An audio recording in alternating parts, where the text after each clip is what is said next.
Il n'en a pas perdu une miette.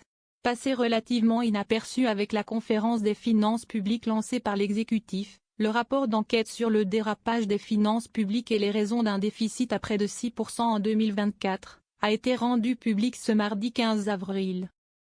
De quoi achever les semaines de travaux et les nombreuses auditions conduites par Éric Ciotti et Mathieu Lefèvre, tous deux co-rapporteurs, et d'Éric Coquerel, président de la Commission des finances.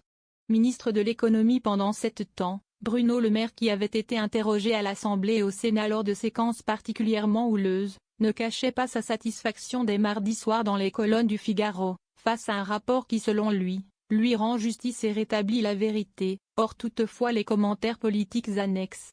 Comme il l'avait fait justement lors de ses auditions, l'ex-patron de Bercy a défendu des mesures prises rapidement.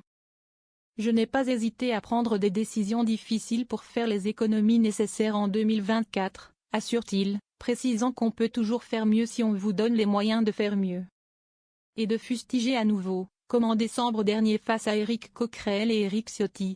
Le reste de la classe politique, j'ai dû faire face à l'hypocrisie totale de la classe politique qui ne cesse de réclamer des économies mais ne dit jamais ni où, ni comment, ni quand. Toutes celles que j'ai proposées ont été critiquées et rejetées par les oppositions. Bruno Le Maire prédit d'ailleurs les mêmes difficultés à François Bayrou, dont la méthode est bonne mais pas nouvelle. Le rapport ne tranche pas sur la responsabilité politique. De fait, le rapport ne tranche pas en matière de responsabilité politique, et les deux co-rapporteurs ont des visions radicalement opposées. Éric Ciotti, allié de Marine Le Pen, assure dans une lourde charge de sa contribution que le gouvernement a volontairement dissimulé certaines informations et évoque même une constance dans l'irresponsabilité des gouvernements successifs. Alors que de son côté, Mathieu Lefèvre, proche de Bruno Le Maire, met en avant une défaillance technique lourde, une erreur d'évaluation des recettes imputables aux administrations centrales, alors que le gouvernement a pris en temps et en heure toutes les mesures de redressement nécessaires. Au cœur de ce creusement spectaculaire, le rapport évoque un dérèglement des modèles dans un contexte de crises successives, Covid, Ukraine.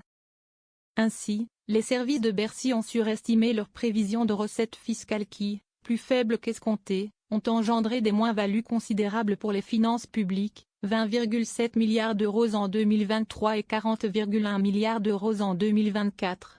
Dans ses conclusions, il recommande de renforcer la transparence vis-à-vis du Haut Conseil des finances publiques, HCFP, consulté pour avis sur les prévisions, et des présidents des commissions des finances du Parlement, en leur donnant accès aux notes des services de Bercy adressées aux ministres.